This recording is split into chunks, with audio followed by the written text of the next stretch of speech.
Hello, and welcome to the second season of Dynamo Deportivo, a series where I've taken Deportivo La Coruña from the third tier of Spanish football into the second tier of Spanish football, into La Liga and beyond. So where we last left off, we secured promotion through winning the title. So let's see if we can take a look at that. So here we are. We ended up winning the league by just 5 points against Better Holes. Not the best goals conceded, but the best goals scored. So that's great to see. In a little bit, I'll show you all of our transfer movement. So a lot of the free transfers, see all of these, we haven't basically spent a cent besides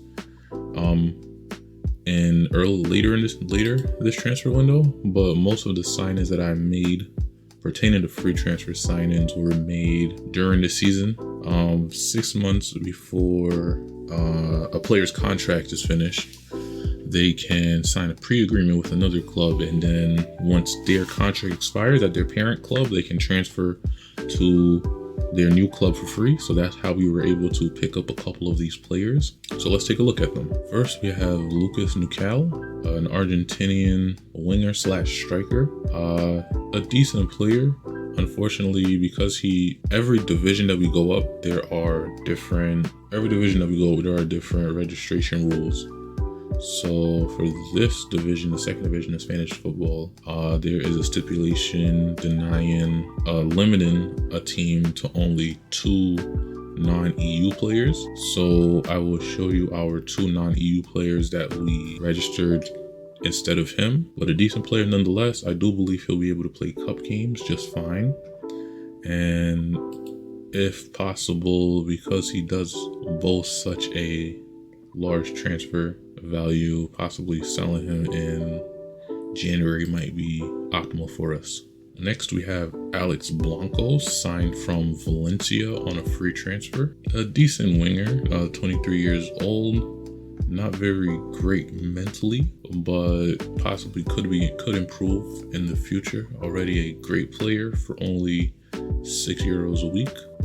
He can play both sides, but he's predominantly left-footed, which isn't great. So we have to look into possibly doing weak foot training for him. Next, we have Sam Hughes, signed from Leicester City, a towering 6'5" center back that we acquired on a free transfer. One of our non-EU players. So with this version of Football Manager, since the Brexit vote, I guess a year or two ago, when the United Kingdom, specifically England, left the European Union, they are no longer considered an EU team, an EU country, EU nation. So any of their players going abroad, with the stipulation of limiting 2 or more non-EU players, England falls under that category, which is the same for African countries as well as South American countries and American countries as a whole. So it's very interesting to see how this is going to play out, but a very good center back nonetheless. Next, we have Jake Clark-Salter. We acquired him on a free transfer as well from Chelsea. A more competent center back, very, very great mentally. Really and truly, he shouldn't even be in the second tier of anything. I feel like he's a premier player in at least a bottom half to mid-table side in any sort of first division. But we're glad that we were able to pick him up. Now, next we have Angel Lopez, picked up from Zaragoza. Two-sided center back, fullback. He played left side and the right side for this division. I sent him out on loan because he's not particularly great for this division presently. I do believe, given in a season or two, he'll definitely develop into a mainstay in our back line. Next, we have Arnu Sona from Barca B. This is one of the players that I was really happy to pick up from such a prestigious club. So we were able to pick him up. Unfortunately, he's one-footed. Actually, he's out on loan as well. Developing him, and he can play anywhere on the pitch in defensive mid and on the left-hand side. So I am very excited to see how he'll develop in the future. All right, here next we have Antonio Otakui, a center midfielder from Athletic Plona. He was at Badajoz on loan, and we picked him up on a free transfer. Not too great, but a great mentality. So what he might miss out on physically and technically, he might make up for in other areas of the pitch. I feel like this is one of the worse signings. I don't think he's particularly great. I think I only signed him on an impulse, even though the scouting report from my coach says that he's a good second division player. Based on these attributes, I don't really believe so, but we'll see how he does. Next, we have Dragan Orozek, a Serbian under 21, 25-year-old, who's going to be our backup goalkeeper. Decent attributes. I'm not sure why our coach is saying he wouldn't be a good second division goalkeeper. I do believe he is a decent one already. He'll be a great backup to Koke Vegas, we were able to hold on to during the summer. Next, we have Billy Arce, an Ecuadorian international who we signed on a free from Brighton Hove Albion. And I do believe they're still in the Premier League. Yes, they are in the Premier League. So we'll see how he does in cup games, because unfortunately, because of the stipulation, we couldn't register him for the league, but we'll see what he can do. And if anything happens, we'll just sell him for a profit. Next, we have Sergio Lozano, a midfielder who we picked up on a free from Villarreal. A decent player. Again, my coach says that he's good, but in terms of all of these attributes, I'm not really seeing it presently, but we'll definitely see how he does. Next, we have Facundo Garcia. So even though he is capped under 20 with Argentina, he is actually, he has a dual nationality. So he is both Argentinian and Spanish. So we were able to register him as a Spanish player. A very good player. I do believe he will be our driving force in the midfield, and he will definitely do very well for this team. I'm really glad that I was able to get him. Next, we have Miguel Rubio, who we got on loan from Getafe. A decent player. He'll be more of a bit part player for us since we have such great center backs so far. So we'll see how he does. And finally, for our incoming transfers, we have Saul, who we signed from Alaves for 160,000 euros. 27-year-old, left-sided fullback. He'll be taking up most of the duties from Hector Hernandez, who isn't, at least I believe, wouldn't be so great in this division, and he'll definitely play a great role on that left-hand side. So next, I'd like to go over a couple of outgoing transfers. So our Ian McKay, our former vice captain, our former goalkeeper, we moved him on because of his age, mostly. You know, there's no point of having such a older player on such a high wage bill at the time, so we were able to move him on for 30,000 euros. Next, we sold Nani, a player who we got for a free transfer who we weren't able to register last season. We were able to move him on for a reasonable fee, so I wish him the best of luck. Next, we have Bambo Diaby, a player who we signed for on a free transfer who was suspended by FIFA for a doping scandal. So we picked him up on a free transfer, and we couldn't register for him until the January transfer window. So we were able to register him. He only played a handful of games, so we were able to move him on for a substantial fee of 200,000 euros, and I wish him the best of luck. In a shocking turn of events, we lost out on one of our better midfielders, Diego Valores. Unfortunately, we lost him for 400,000 euros at Ibiza. A midfielder with great mentality. We'll definitely be missing him in the middle of our midfield. Additionally, we moved on from Pablo Trigores.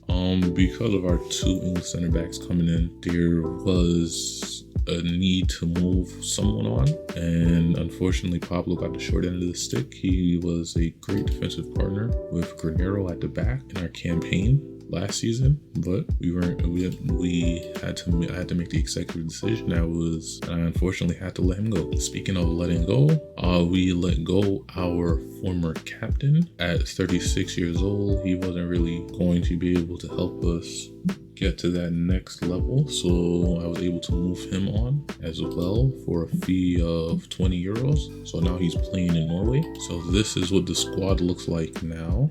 Very trimmed down, but I do believe they'll be able to do great this season. I'm not going to do a entire overview rundown again. I feel like last time that was just a little too long, but we'll just go over our major players. Of course, we have Koke Vegas returning for another season. The 26-year-old with fantastic attributes. I do believe he'll be a bedrock in goal. Next, we have our captain Granero. Fantastic center back for us. 32 years old.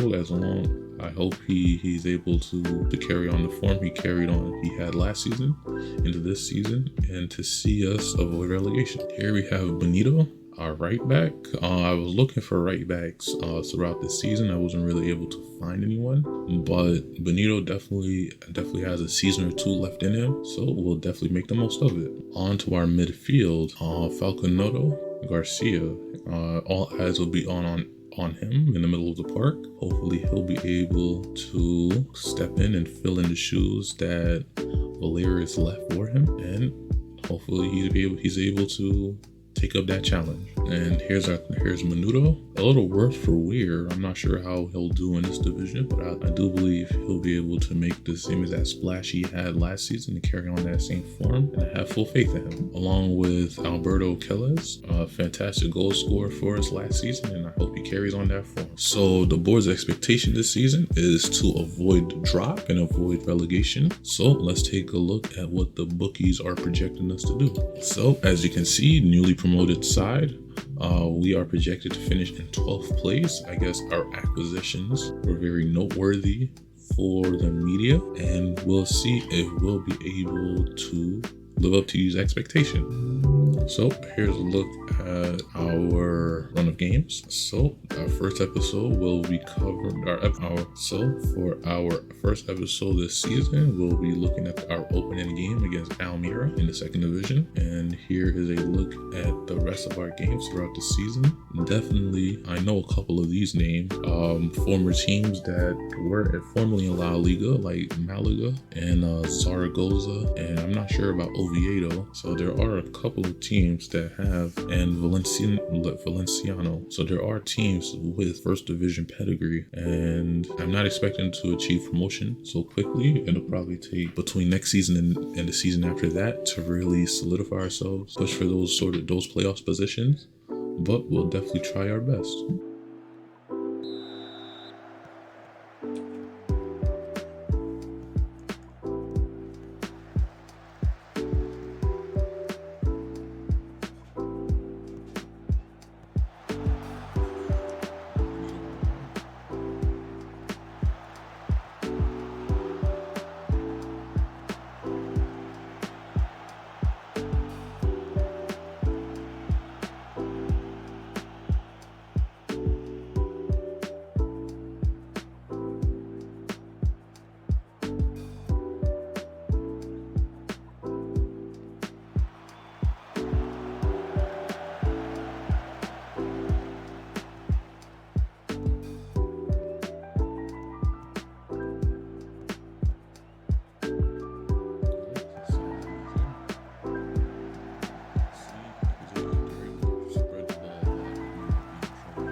the second half of season 3.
So I want to thank you all for watching.